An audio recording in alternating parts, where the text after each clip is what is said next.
Five of swords है यहाँ पे। एक अच्छी कार्ड भी है कि स्ट्रेंथ बहुत ज़्यादा है आप में, हर चीज़ से लड़ने की सामर्थ्य जो है आप में बहुत ज़्यादा है। सब कुछ बिगड़ जाने के बाद भी आपने होप नहीं छोड़ी है कि आप जीत सकते हैं।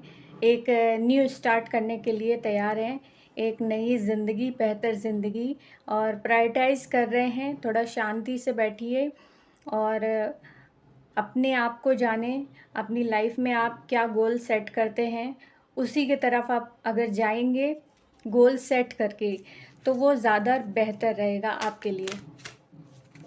क्योंकि जो भटकाव है बहुत ज़्यादा भटकाव दिख रहा है और भटकाव का ये कार्ड भी है, टू ऑफ सॉर्ड्स है यहाँ पे।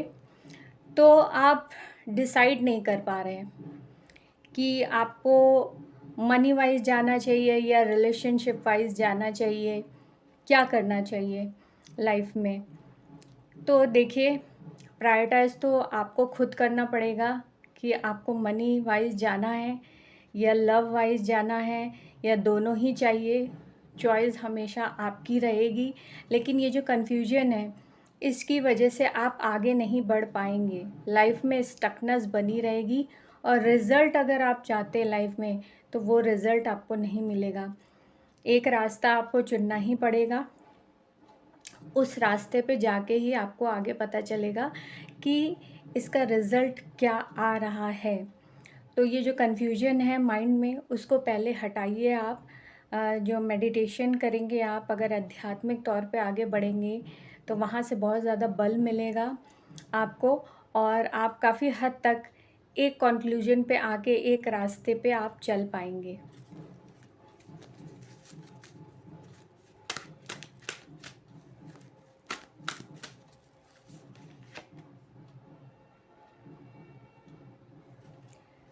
द हैंगमैन की सिचुएशन है यहाँ पे, रिवर्स में है।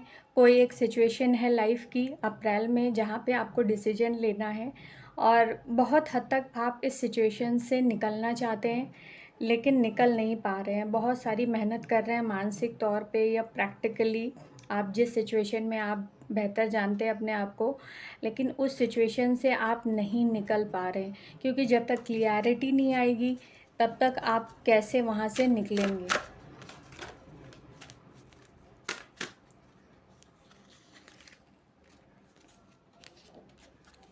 डेथ का कार्ड है, कुछ एंड कर रहे हैं बहुत ही साइलेंटली और आपकी चाहत नहीं है इन सब चीज़ों को एंड करना।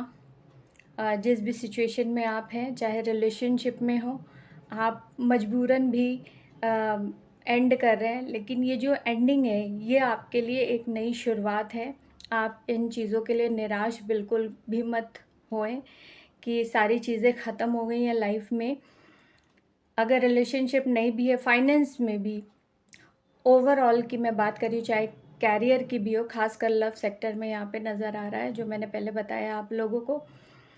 तो इतना ज़्यादा निराश मत होइए क्योंकि जो डिवाइन कर रहा है उस पर फेथ करिए, बिलीव करिए। जो भी आपके साथ हो रहा है आपके भले के लिए हो रहा है, आपके अच्छे के लिए हो रहा है। तो ये एक नई शुरुआत करने का आपको मौका मिल रहा है। आप एंडिंग पे ध्यान ना देके अपने आप को इन्हेंस कितना कर सकते हैं, अपने आप को खुद बल दें आगे बढ़ने के लिए, ताकि आप एक अच्छे पोजीशन पे अपनी लाइफ को देख सकें।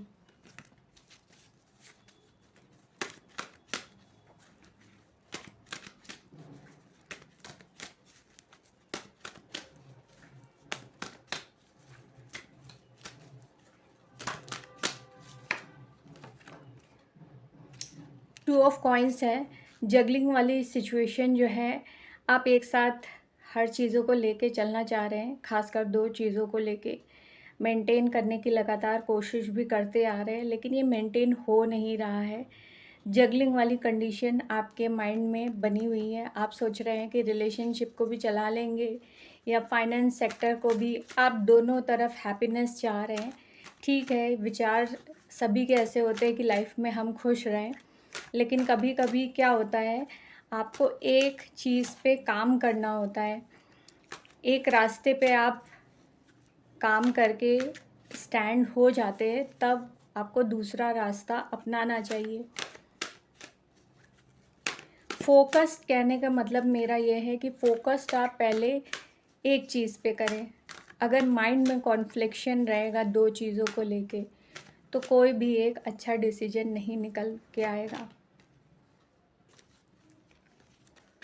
क्वीन ऑफ कॉइन्स है यहाँ पे, तो आप बहुत ज़्यादा पुरानी चीज़ों को, पुराने लोगों को, पुरानी बातों को, मेमोरीज़ को बहुत ज़्यादा पकड़ के रखेंगे इस मंथ में, जो कि आपकी मेंटल हेल्थ के लिए बिल्कुल भी अच्छा नहीं है।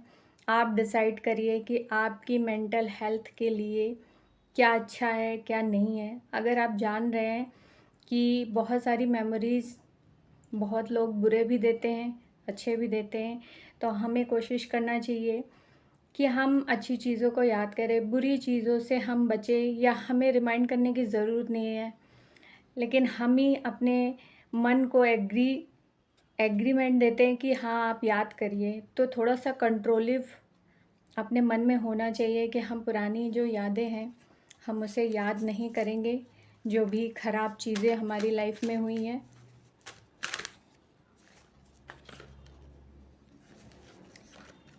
10 ऑफ सॉर्ड्स का कार्ड है यहाँ पे। बहुत लोगों ने आपका दिल दुखाया है, मेंटली, दिल से, रिलेशनशिप में, मनी वाइज भी बहुत ज़्यादा नुकसान आपने झेला है लोगों पे भरोसा करके।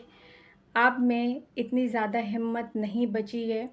अप्रैल के मंथ में बहुत नेगेटिव लो एनर्जी निकल के आ रही है, तो लोगों से कम्युनिकेशन आप कम करेंगे।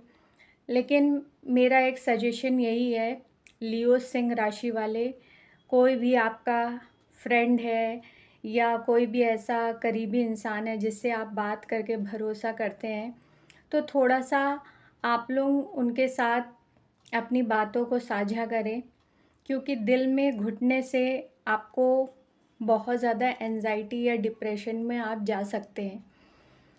क्योंकि इस फ़ेज़ में इंसान के अंदर बहुत सारी नेगेटिवनेस होती है बोलने के लिए, कि कोई हमारे पास हो, कोई हमारी बातें सुने और समझे।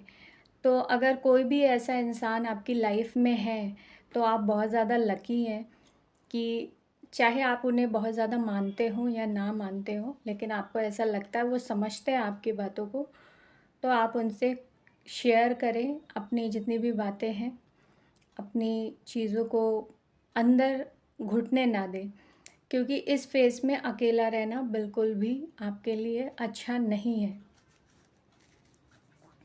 लास्ट कार्ड ले लेते हैं।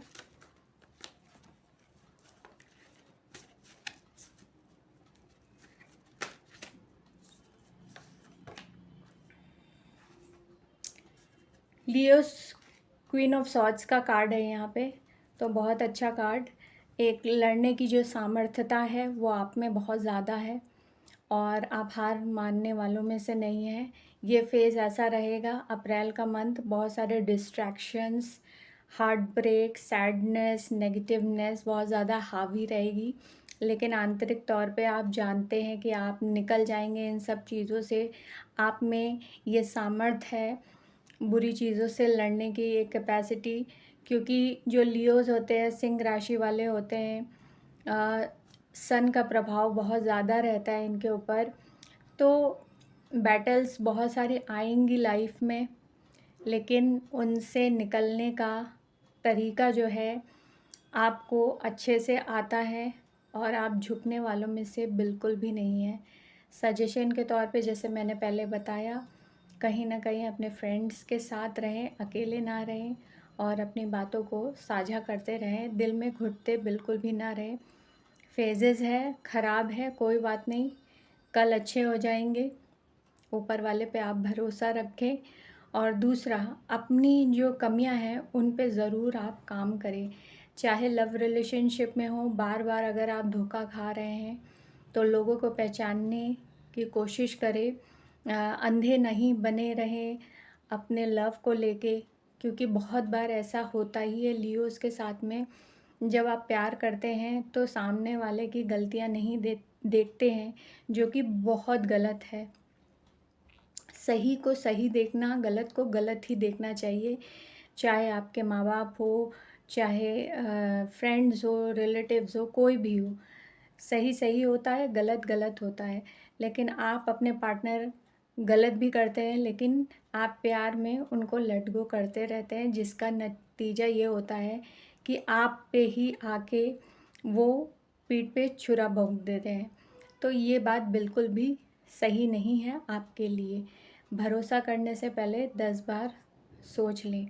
वैसे ही आप लोग इतना हार्ट ब्रेक फ़ील कर चुके हैं लव लाइफ में, तो कोशिश करें कि उन चीज़ों से सीख के एक जो आपका मन कहता है, आपकी आत्मा कहती है, और उसका अच्छे से मनन करके तब आप भरोसा करें किसी के भी ऊपर। मनी वाइज़ देखूँ तो थोड़ा स्ट्रगलिंग रहेगा, बहुत टाइम भी लग सकता है, लेकिन आप अगर हार नहीं मानेंगे तो एक टाइम बाद आप एक स्टेबल पोजीशन पे पहुंच जाएंगे। बाकी फैमिली वाइज़ भी आपको इतना ज़्यादा सपोर्ट नहीं दिख रहा है। जो लोग बिज़नेस कर रहे हैं उसमें भी इतने अच्छे रिज़ल्ट या कैरियर वाइज़ इतने अच्छे रिज़ल्ट नहीं दिख रहे हैं इस मंथ में। रीडिंग इतनी अच्छी नहीं है आप लोगों के लिए, लेकिन फिर भी एक चीज़ में अच्छी है रीडिंग, जो एंड करने वाला जो कार्ड निकला है, एंड हो रहा है सब कुछ, लेकिन स्टार्ट का भी मौका दे रहा है। एंड का मतलब एंड ही नहीं होता है, एक न्यू स्टार्ट करने का मौका होता है, एक नई ऊर्जा होती है आपके पास, एक नई पावर, जिसको आप हील करिए। नेगेटिवनेस को, जो भी लाइफ में मैस हुआ है उसको हील करके आगे बढ़े, अपनी पावर को दिखाएं। और बहुत सारे लोग अपनी पावर को जान नहीं पाते हैं, लेकिन जब प्रोसेस होता है, आप लड़ लेते हैं, तब कहीं ना कहीं आगे आपको एहसास होता है कि आप कर ले जाएंगे, हर चीज़ आप कर ले जाएंगे। तो इतना ज़्यादा परेशान ना होए और भगवान पे बिलीव रखते हुए आगे बढ़े।